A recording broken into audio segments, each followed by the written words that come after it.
Rok 67, to bardzo wiele się działo w roku 67. No, była to przede wszystkim, o ile pamiętam, rok wojny na Bliskim Wschodzie. No, rozpętało się wtedy coś, co zapowiadało ten szał roku 68.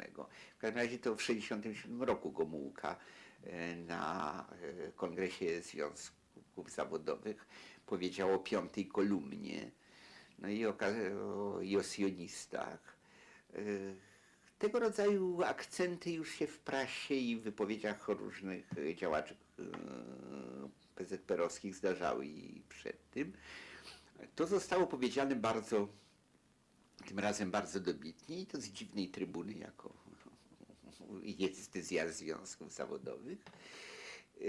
Wyglądało to bardzo nieprzyjemnie i alarmująco, a wszystko to było na tle takiej wielkiej euforii, która wybuchła w momencie, kiedy się okazało, że Izrael pobił Arabów. I ta euforia była bardzo różnego rodzaju. Jak się by czytało tę prasę, która po tym jeszcze w 1968 roku do tego wracała, to robiło wrażenie, że po prostu różni Żydzi w Warszawie czy w ogóle w Polsce, uradowani tutaj, że ich rodacy zwyciężają, a oni sami stanowili przecież tutaj piątą kolumnę sionizmu tutaj w Polsce, to, że to oni, ta euforia to polegała na tym, że oni tutaj sobie popuścili już jakoś i okazali tę swoją radość.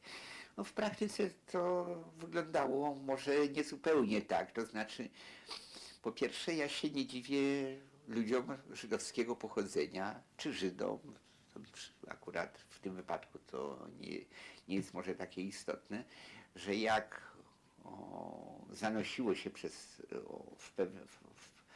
w pewnym momencie, że tam dojdzie do jakichś strasznych rzezi w Izraelu. Szukeiri powiedział, że wyrzucimy Żydów do morza, jeżeli będzie jeszcze kogo wrzucać. No to taka zapowiedź bardzo ciekawa. Szukeiri był to poprzednik Arafata i powiedział, że nawet radykalniejszy może w swoich różnych wypowiedziach i głupszy nawet pewnie politycznie od Arafata. Siedział w Egipcie i wykrzykiwał tego rodzaju rzeczy. No to muszę powiedzieć, że nie trzeba być Żydem, żeby być przerażonym tym, co może się w tym Izraelu stać. To też po tym, gdy się okazało, że oni pobili, no to radość znacznie przekraczała te kręgi, które bądź swoim pochodzeniem, bądź tym, że mają kogoś bliskiego w Izraelu, mogły być jakoś tym zainteresowane. No ja pamiętam, że ja też wpadłem w euforię i wielu moich przyjaciół wpadło w euforię. A takie obiegowym powiedzonkiem, które można było usłyszeć od szofera czy coś takiego, że polskie Żydki pobiły ruskich Arabów, no dosyć dobrze też nastrój ulicy jakoś pokazuje.